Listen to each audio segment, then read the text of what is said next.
পহেলা October থেকে যুক্তরাষ্ট্রের বাজারে যে কোনো ওষুধ প্রবেশে আমদানিকারককে গুনতে হবে ১০০% শুল্ক। বৃহস্পতিবার মার্কিন প্রেসিডেন্ট ডোনাল্ড ট্রাম্পের এমন ঘোষণার পর এশিয়ার শেয়ার বাজারেও বড় ধরনের পতন দেখা গেছে।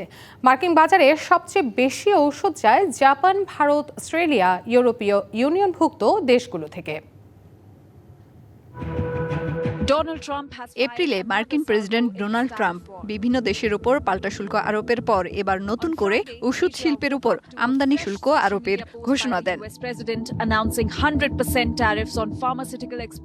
ট্রাম্পের এমন শুল্ক ঘোষণায় ওষুধ রপ্তানিকারক দেশগুলো পড়েছে বিপাকে।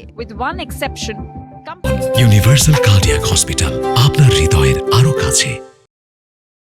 ২০২৪ সালে যুক্তরাষ্ট্রের দ্বিতীয় বৃহত্তম ওষুধ রপ্তানিকারক দেশ ছিল অস্ট্রেলিয়া। ট্রাম্পের এ সিদ্ধান্তে প্রতিবাদ করেছে মেডিসিন অস্ট্রেলিয়া নামের শিল্প সংগঠন। সিঙ্গাপুরের উপপ্রধানমন্ত্রী গান কিম ইয়ং ট্রাম্পের এমন সিদ্ধান্তের প্রতিবাদ জানিয়ে বলেছে, এতে সিঙ্গাপুরের $৩৫০ কোটি রপ্তানি হুমকিতে পড়েছে।